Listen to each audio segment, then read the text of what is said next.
Ok, señores, comenzamos entonces con medidas de dispersión. Existen tres medidas de dispersión. La primera, la medida de dispersión que se llama desviación típica, es la más usada y la más confiable. Existen otras, desviación media, desviación intercuartílica, pero la más usada es la desviación típica. Desviación típica la vamos a señalar con S. Desviación típica. Existe el coeficiente de variabilidad de Pearson. Coeficiente de variabilidad de Pearson. Y existe la asimetría. Vamos a trabajar con medidas de dispersión o desviación para datos no agrupados. Vamos a seguir con el ejercicio de edades de los niños de un colegio de Caracas 2019. Estas son las edades, yo se las estoy dando ya ordenadas. Si no están ordenadas en el problema, tienen que ordenarlas. 7, 8, 10, 12, 13 años. Están ordenadas de menor a mayor. Lo primerito que tenemos que hacer es calcular la media aritmética, porque la media aritmética es también una medida de tendencia central, es una medida básica en estadística. Media aritmética y desviación típica son medidas básicas, son parámetros básicos en estadística. Hay que saberlo calcular, hay que saberlo interpretar. Entonces lo primero que tenemos que calcular es la media. La media la vimos ya en clases pasadas. Entonces, ¿cómo la calculamos? Bueno, ustedes saben que es la sumatoria de todos los datos entre el número de datos, en datos no agrupados. Sumatoria de todos los datos entre el número de datos. Si yo sumo 7 más 8 más 10 más 10 más 12 más 13, eso me da 60. 60 entre 6 es igual a 10. Entonces la media es 10. Ahora bien, ¿qué es una desviación típica? Que es lo que a mí me interesa ahorita.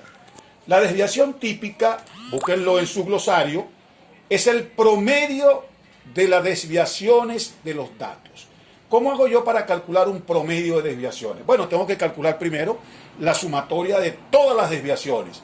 ¿Y qué llamo yo desviación? Una desviación es la diferencia entre la media y el dato. Por eso se llama desviación, porque es aprender cuán desviado está el dato de la media. Es decir, por ejemplo, cuán desviado está el primer dato de la media. La media es 10. La desviación entre el primer dato y la media es 3. Aquí está. 7 menos 10, 3. La desviación del segundo dato de la media es 8 menos 10, 2. El tercero y el cuarto dato no tienen desviación con respecto a la media, es decir, estamos hablando de desviación 0. El quinto dato que ahí aparece tiene una desviación de 2 con respecto a la media, por encima, pero la desviación es el valor absoluto, entonces da 10. Y 13 menos la media me da ¿cuánto? 3. Esta es la desviación del tercer dato. Si yo elevo esas desviaciones, la elevo al cuadrado, para utilizar la fórmula de la desviación, tengo que elevarlo al cuadrado. Es decir, 3 al cuadrado es 9, 2 al cuadrado es 4, 0 al cuadrado es 0, 0 al cuadrado es 0, 2 al cuadrado es 4, 3 al cuadrado es 9. Si yo sumo todas esas desviaciones al cuadrado, voy a encontrar el numerador de esta fórmula. La sumatoria de 9 más 4 más 4 más 9 es 26. Entonces aquí tengo 26 entre el número de datos, que es 6, es 4,3. Raíz cuadrada de eso, la desviación entonces me da desviación es 2,08. ¿Cómo se interpreta la desviación? De acuerdo con la definición, que es el promedio de la desviación, entonces nosotros tenemos que interpretar el promedio de las desviaciones de las edades de los niños, el promedio de las desviaciones con respecto a la media aritmética. Eso es importante, porque lo estamos haciendo con respecto a la media aritmética. El promedio de las desviaciones con respecto a la media aritmética de las edades de los niños de un colegio de Caracas en el 2019 es 2,08. Este número es un promedio, es el promedio de las desviaciones. Eso es lo que da la desviación típica. Recuerden, estamos trabajando con datos no agrupados. Después vamos a ver otro video con datos agrupados para el cálculo de la desviación típica. La desviación típica y la media son tal vez los parámetros en estadística general, los parámetros más importantes, más básicos que nosotros tenemos que aprender a calcular. Ahora bien, vamos con medida de dispersión también, pero medida de dispersión relativa. Relativa porque es porcentual. Fíjense bien, el coeficiente de variabilidad de Pearson, así se llama, coeficiente de variabilidad de Pearson, es la desviación típica entre la media por 100. Es decir, si yo calculé la desviación típica ya 2,08, ya calculé la media 10 por 100, eso me da 2,08 entre 10, da 0,2080, 4 decimales aquí en este cociente. Siempre vamos a poner 4 decimales porque al multiplicarlo por 100% me dé 2 decimales. ¿Eso me da cuánto? 20,8%. 20,8%. Ese es el coeficiente de variabilidad. ¿Qué significa eso? Vamos a este cuadrito. Este cuadrito es un cuadrito que me va a dar en qué nivel de dispersión con respecto a la media está la distribución. Fíjese, entre 0 y 10% es muy homogénea, entre 11 y 15% es homogénea, entre 16 y 25% es heterogénea normal, y entre 26 o 26 o más es muy heterogénea. Digo lo siguiente, ¿qué significa homogéneo? Bueno, homogéneo es cuando algo está muy bien repartido, un todo está muy bien repartido. Si usted vierte, por ejemplo, Nestí en un vaso con agua, todo el agua del vaso toma el mismo color. Eso quiere decir que la distribución del color de la sustancia que usted virtió es homogénea, ¿no es cierto? ¿Qué pasaría si yo vertiría en vez de un Nestí, vertiría aceite en el agua?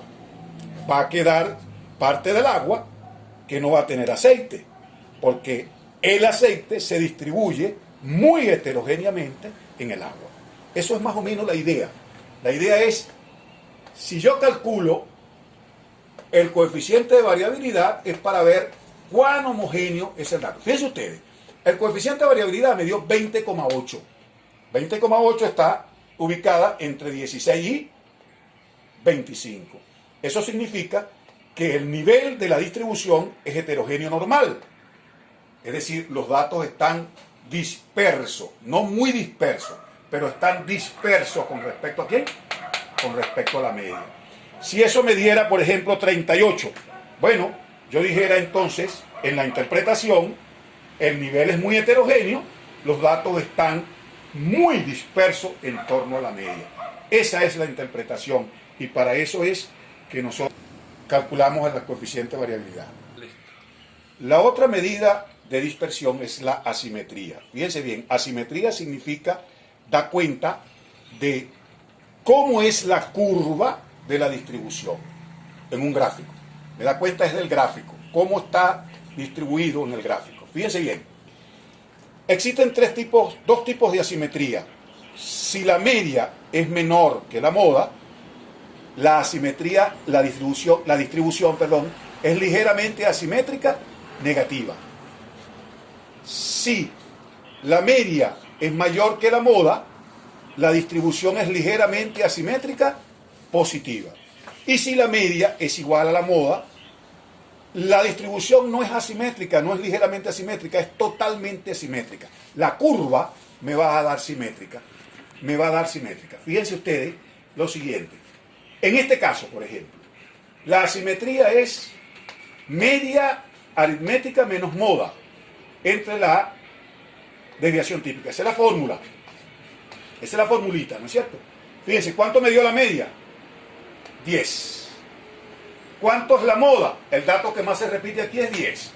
Fíjense que en este caso, casualmente, la media y la moda son iguales. Vean aquí cómo es la distribución. Simétrica, no tiene asimetría. Ya le voy a mostrar las curvas. No tiene asimetría. Entonces me da 10 menos 10, 0. 0 entre 2,8 va a dar 0. Por eso entonces yo interpreto en este caso que la distribución es simétrica. La distribución es simétrica. Fíjense bien, señores. Estos son los gráficos que va a dar la asimetría cuando X es igual cuando la media es igual a la moda, el gráfico es simétrico. Ahí no hay ninguna deformación en ese gráfico. Si X es menor que la moda, habíamos dicho que si X, la media es menor que la moda, es ligeramente asimétrico, negativo. Fíjense, esto es ligeramente asimétrico negativo porque la asimetría es esta que está aquí. La está presentando a la izquierda. Y si X, la media es mayor que la moda, entonces la distribución es ligeramente simétrica. Aquí está, positiva. ¿Por qué? La desviación está hacia la derecha. Es decir, esto es para cuando X es mayor que la moda, para cuando la media es menor que la moda y para cuando la media es igual a la moda. Estos gráficos inmediatamente, no importa la altura, porque la altura lo dice, es otro parámetro que se llama la cúrtica, se llama para dar la altura. Nosotros lo que nos interesa aquí es la forma del gráfico. Ligeramente asimétrico negativo, ligeramente asimétrico positivo, ligeramente simétrico. Esto es simétrico. De manera que cuando nosotros calculamos la simetría, inmediatamente podemos hacer estos gráficos dependiendo de cuánto me da. Si me da negativo, hago este gráfico. Si me da positivo, hago este. Si me da simétrico, hago este.